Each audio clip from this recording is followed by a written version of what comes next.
Welcome to the Pulse Podcast. I am your host, Adrienne Reddick. Please be sure to subscribe, like, and share this video.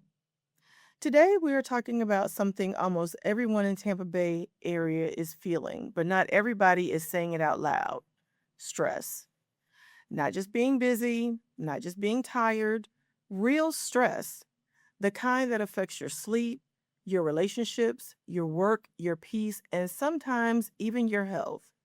So today's question is, what's really stressing Tampa Bay?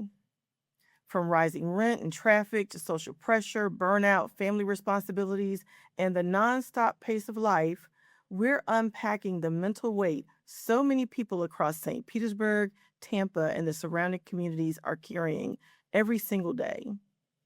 Joining me today is Zaneta McGraw of New Vision Behavioral Health Incorporated and Dr. Emmanuela Pierre-Charles of V Wellness Centers.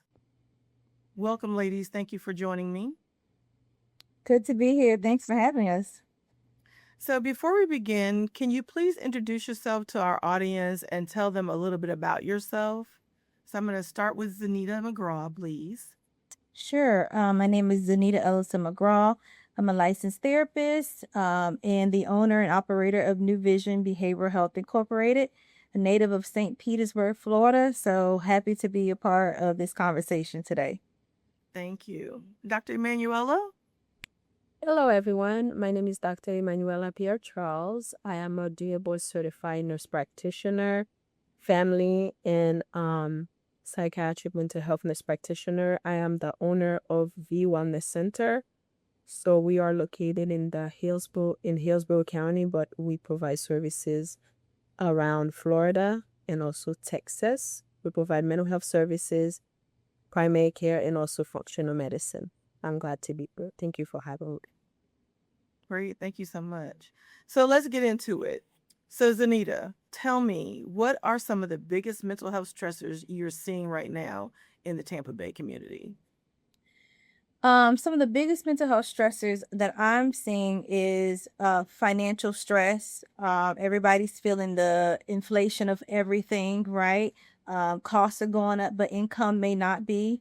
Housing insecurity is another big stressor, as well as societal pressures. People are worried about what's happening in the White House or, in Washington. People are worried about what's happening in their homes, worried about what's happening at work, worried about what's happening at their kids' school. So just dealing with extended uh, worries about what's happening around them, as well as things that are happening outside of their control. Definitely. Those are some big things that folks are dealing with at this time as we are going through these turbulent times, I'll say. Mhm. So, Dr. Emanuela, how can someone tell the difference between everyday stress and a more serious mental health concern? So, everyday stress is just a normal temporary response, right? To things that are happening in your life. We have school stress, finances, like Zanita mentioned, relationship, work, things that you are able to do something about. Sometimes normal temporary response you can do something about. You can feel irritated, for example, some side effects that you would see.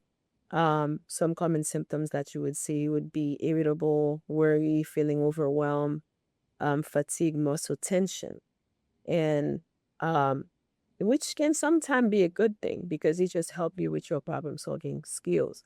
So Mhm. some more serious mental health concern, right? If you have a medical condition, it affects your thoughts, emotions, and behaviors. For example, if you have someone, I'm just going to use depression as an example. If you see someone for 6 months, they don't want to get out of bed, they don't want to go to work, they stay indoors, and if you know the person individually and you know for sure that's not their normal self, that is very worrisome. And usually the symptoms are very persistent. They are very intense. Mhm. So it really interferes with day-to-day life. It can Mhm. interfere with their work, their relationships, sleep, self-care, like I mentioned before. you would see those individuals, they'll be very sad, anxious, they'll have mood swing, they'll be very withdrawn from others, and they have a lot of difficulty coping with whatever they have going on. So some of between the difference between the two. So that's how you'll be able to identify those two. Okay. Those are good examples of some things that we can look for when we're trying to decide what actually is happening. So, Zaneta, piggybacking on that, then what are some warning signs people often ignore when they're struggling emotionally, and what should they do when they recognize them as such? Yeah, I think oftentimes we have been conditioned to just, take a licking and keep on ticking. Life, hits you in all sorts of ways and you just keep going because you can't afford to stop, or be thrown off of, the things you have to do in your day to day. But when you notice that it's creating issues to where maybe you're having conflicts, your temperament may be short, right?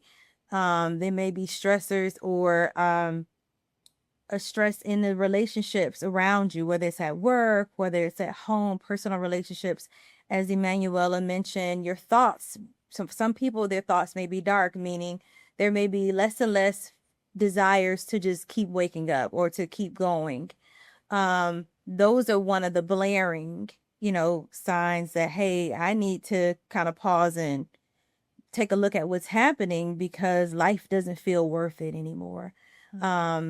There's the level of resilience. You notice, I used to be able to kind of just deal with minor stress and be okay and keep going, but every little thing is starting to throw me off. And so those feelings of anxiety and depression, that deep sadness. It's one thing to feel sad, the emotion of sadness, right? But it's another thing to where your life feels consumed by sadness. Your emotions are feel consumed by sadness. A lack of interest, right? The things I used to desire doing, the things I used to enjoy, I find myself avoiding people, places, and things. Those are some of the signs that, hey, something's a little off, right? My capacity to handle situations is limited, as well as I notice I'm disconnecting more and more from the things of life that I once enjoyed. Okay. So, yeah, there's a lot there that you've both said that I think we have a tendency, to your point, we just keep moving, right? We're saying I don't have the capacity to stop.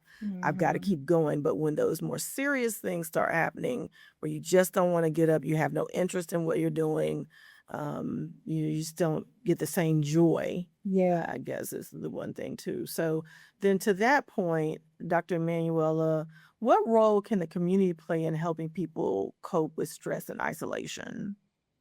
So as a community, we have a big role to play, right? Since we are women, let's just go talk about that. Women are taught to be very resilient, and we don't really express our emotions sometimes because we always say it's life. Life is lifing, just like Zanita talked about. So we tend to really neglect ourselves. Even though a woman is depressed, sometimes it's really hard to tell because they just keep going and it keep piling on and piling on. So what role do we play in that, right? So if you have a friend, if you have someone you know that is really struggling, or you identify those symptoms, offer a helping hand. Try to figure out if the person lets you in and you are able to provide some support for that person, whether it is just I don't know, just sit with them for a few minutes, talk to them, listen to them, encourage them. We don't have to, it doesn't have to be something like very extravagant. If you mention that it's a family member, a friend, a coworker, just offer support.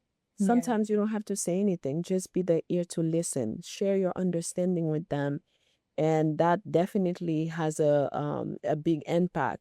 And one thing that I always say, you can make a big difference by just saying good morning to someone, because sometimes depending on what the person is going through, they live alone. They don't have anybody they go home to. They don't have anybody that they can share any thoughts of idea. You'll be surprised by just greeting someone, the conversation that you can start with them. Just be there. Just be a shoulder to cry on, a friend, a sister, a church member, just any support that you can offer Right. to that person. Encourage them to seek help.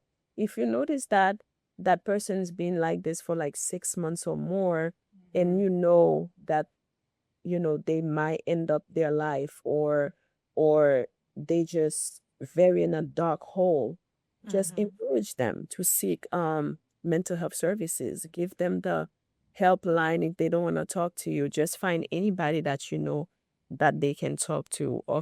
Refer them to support group, workshop, mental health services. All those things are good way that where we can start and talk openly about mental health. Yeah. Like, it's just the having the conversation. That's the part that is mostly important. Just start the conversation that it's okay not to be okay. Yeah. Definitely. And if I could say something, Adrienne, I love the fact that you included isolation in your question to Dr. Emmanuela, because I don't think people realize the impact or the common occurrence of the feeling of loneliness and isolation. Like, loneliness and social isolation was deemed a epidemic, right? Right. And this is an epidemic that cannot be cured by vaccination or medication, right? This is an epidemic to where people are perceiving this deep sense of disconnection and loneliness from society, from friends, from relationships. And the way that creates or even exacerbates a person who may already have a mental health condition Yes. is huge. I think we underestimate how important connection and community is. And whether your community is your AA group, whether your community is church, whether your community is your book club, community is a part of healthy development for us as human beings. Mhm. Right. And so from childhood, children should be connected in school. That's their community. But as we age as adults, and we get into those years to where maybe we're coming into retirement or just connection looks different, it's important that we have a group of people who can lay eyes on us, as I say, Yes. who can Yes. see us when we're not okay, who can say, you seem a little tense lately, or something about you seems sad. Are you okay? But if we're in isolation and exclusion, we don't have people who can do all those things Emmanuela said, right? There are people who Right. can't show up for us because they don't see us. And so, and I speak from that from a personal standpoint. Loneliness and isolation was something that I felt like I've dealt with all of my life. I could be the life of the party, but at the same time still feel like I'm alone in the party, right? Right. And I often say, who wipes the tears of a clown? So if you're the Mhm. person that shows up as strong, you're the person that shows up as the one everybody goes to, I think people often take for granted that, hey, I need somebody to show up and see me too. Correct. Right. So that is a really big thing that I think is important to add to the layers of mental health and the conversation of mental health, isolation and loneliness. That can either create a mental health symptom or condition, or it could make it worse. Definitely. Definitely. So we're talking about isolation, and the one thing that we all know is a big culprit is social media. Yeah. You know how it has impacted mental health, especially for our young people. What are some strategies that parents and adults can employ to combat the impact of social media? And not just parents and adults, but even just for the kids, but even just for ourselves. We're so busy looking at Facebook or Instagram, and we know the negative impacts it's shown already to have on our young women, our young men, but even us as adults. So what can we do to combat that? Yeah. Well, I say I don't believe in throwing the baby out with the bathwater, right? Like, social media is here to stay, in my opinion. It Like, is. it It ain't going is. nowhere. And Right. to be honest, it kept a lot of us sane during It did COVID, during COVID. right? Yes. Everybody got on TikTok doing these TikTok challenges and all this stuff. That was our only way of connecting through social media. And social media can have some really impactful um impact, right? But at the same time, I think being balanced with it should not be our life. Our Correct. identity should not be wrapped up in it. Um, it shouldn't be our only way of connecting with people, because it's not real connection, it's perceived connection. And then we want to monitor, I think, our exposure, right? So I know for me and some of the clients I deal with, certain things, the algorithms will create a world and a universe. Yes. And it will make you think that you're right. It will make you think that everybody's like this. It will make you think a whole lot of things. And so I think it's important that we're careful of how social media feeds us and how we feed it. And so use it for the things that, if it accentuates our life, or there are things we can get positive out of it. But when you notice it's starting to affect your mood, your thoughts, the way you show up, then maybe there needs to be an alteration of our consumption of social media. But I think it's here to stay. I think we just need to use it in a way that's productive and monitor our exposure. Yeah. Yeah. So if I can add to that, you're 100% right. So one of the things that I always mention is like know thyself, right? If you're someone you feel like every time you go on social media, your mood change, you can't handle the pressure, and especially for kids and adolescents, Yes. they don't Yeah. have the mental capacity to really understand all this stuff. A lot of them are comparing their worth to those version of people sometimes that doesn't even exist. And because people say, or the way we see things are, we think that, oh, I'm supposed to have straight hair, I'm supposed to have curly hair. So now with the comparing, it's gonna create anxiety and depression in a lot of those young people. And also it can be very toxic. And for parents, I always say for parents, monitor your kids, have conversation with them, create moments with your kids, because you can lose your kid right inside your house. That's right. Yes. And you don't even know it. These young men and women out there, they are struggling. They are struggling because their life revolves so much around social media, and they just don't know how else to exist because they don't have conversation with their family. And depending, that's my personal opinion, I think there's certain age, your kids, like if you have a young kid, there's no need for them to have a phone, because the consistent exposure is really changing the brain cells, and it's really rewiring the brain cells, and it's changing them for the worse. So Yeah. they consistently worry about their future. They exhausted. They don't even know how to interact with others. They don't even know how to manage their emotion.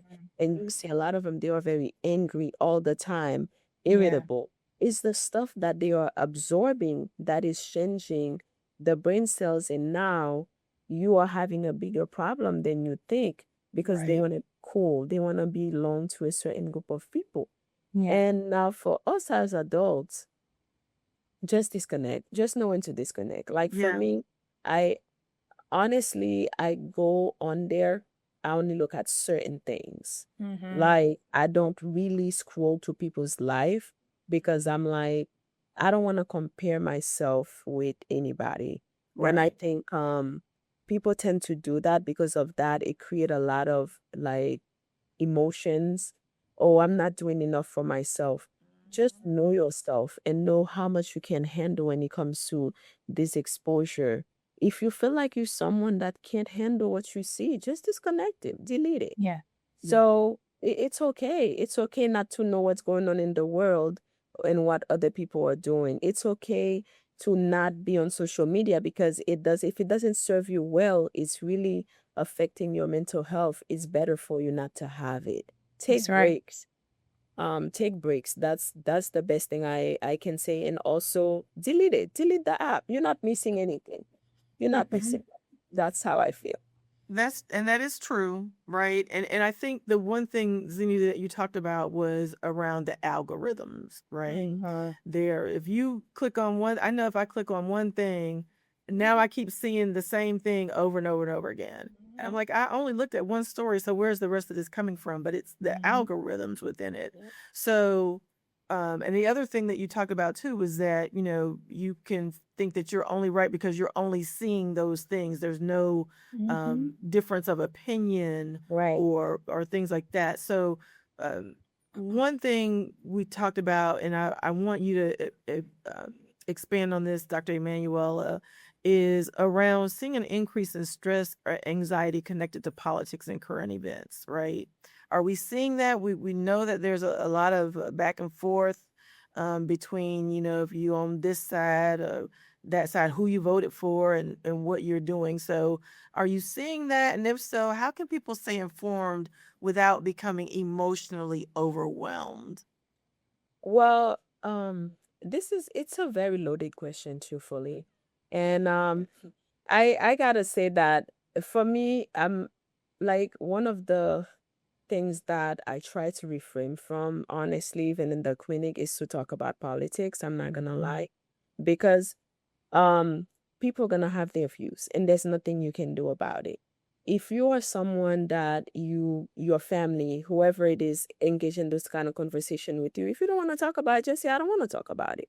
Like, you just got to be honest. Like, for me, certain conversation, people want to start with me, I said, honestly, with all due respect, I don't want to discuss this. Like, I'm very straightforward when it comes to that, because what I realize, people have some really hard thoughts. They would Yes. just get entertained by stuff like where you're like, you actually really thinking about this? This is really dark. Like, first of all, you are advocating for someone or something. You don't even know what's the thought behind this. Why would you even get yourself engaged in such conversation? Because it doesn't serve you any good.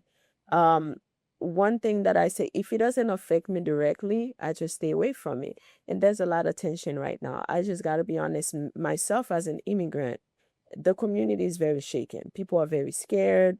They don't want to go outside. They don't. It's very scary. It's very scary. It's very dark. I've even had people ask me like crazy question you wouldn't even believe. And I answer them. I answer them with respect, because I just don't want to let anybody else bad thinking affect the who I am as a person. I answer you with respect, and that's why before I open my mouth, I really think.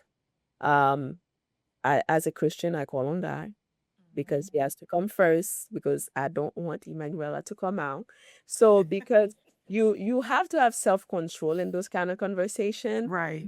because people would really impose their view on you and expect for you to just go with it. So there's a lot of uncertainty. So how should people deal with it? Just stick to your ground. If you don't want to talk about it, you don't have to. If you don't want to, just don't let anybody force you to do something you don't want to do. Right. That's And politics has been a triggering conversation, I think, for a lot of people in a lot of communities for a lot of Yeah. reasons, right? And I don't see it getting any better. And, that's another thing was just like monitor your exposure to it, refrain from watching the news all day long, refrain from the conversations around politics, you know, re- I, I tell somebody in my family, she gets very worked up, okay, when it comes to conversations around politics and what's happening in the White House. And, and I'm like, listen, at the end of the day, you have to live your life. Like, I understand that is a big part of what's happening in the world, and it does affect us on many levels, but you can't allow it to impact your day to day, right? And be consumptive. And I think depending on what side you're on and what you have going on, it could be a consuming conversation.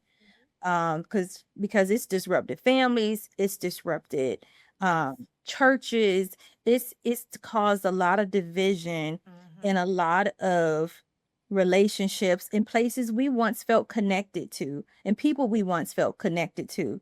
It's like, oh, you voted for who? Oh, okay. Like in the conversation, in the relationship. Yeah. And that's happening within families, right?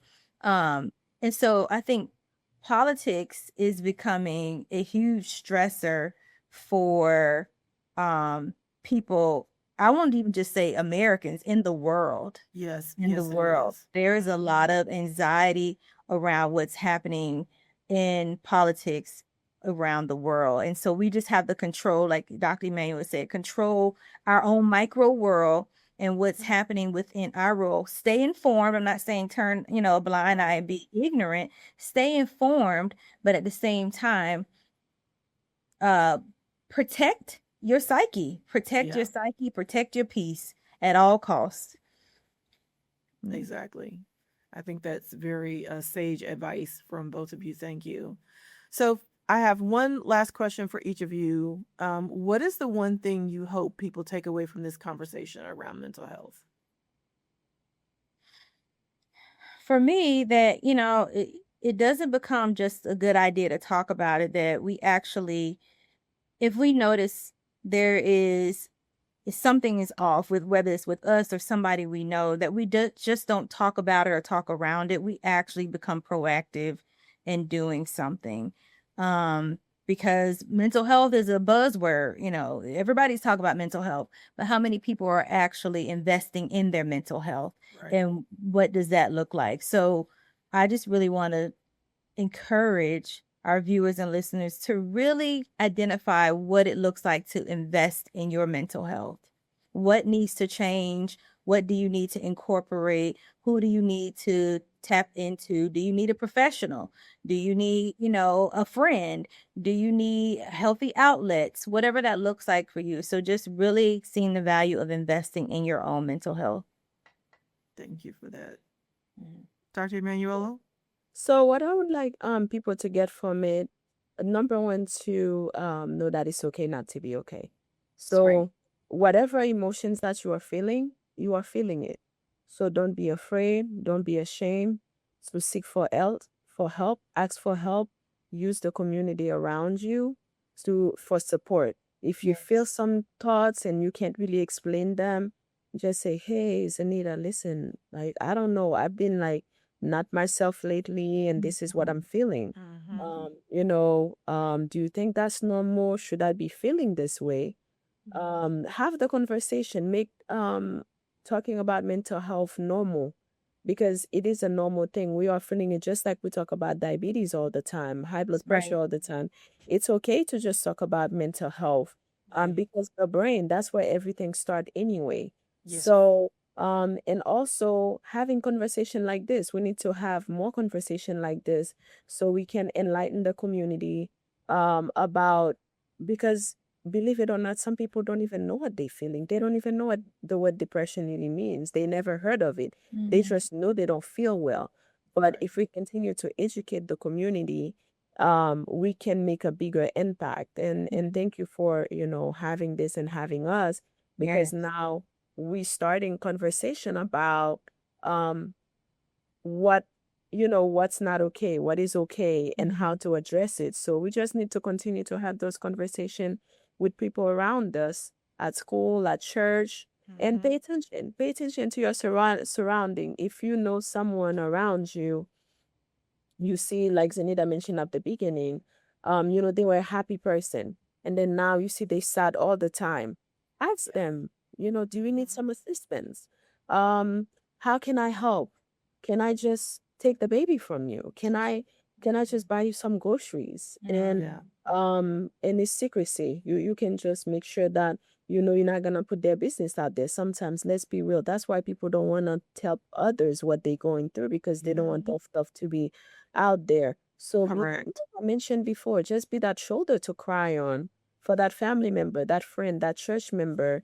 Just be very vigilant around you, because the world is very shaky right now. You just have to promote love, rebuke hate, because hate is easier, as we all know, but the right thing is sometimes hard to do. But we can promote that by being an example for others. Yeah. Definitely. Thank you both. As we close today's conversation, we recognize that May is Mental Health Awareness Month, a reminder that mental health matters just as much as physical health. If you're struggling, please know you're not alone, and help is available here in Tampa Bay. Organizations like the Crisis Center of Tampa Bay, Suncoast Center, and NAMI provide support, counseling, and mental health resources for our community. And if you are someone you know is in crisis, call or text 988 anytime for immediate support. Let's continue to create spaces where people feel safe to talk, heal, and ask help without judgment. So I want to thank you both for joining me today. This has been a great conversation, and that we must continue to talk about these things so there is no stigma attached to it, Yes. because we all need assistance at some point in time. So thank you very Yes. much. No problem. Thank you for having us.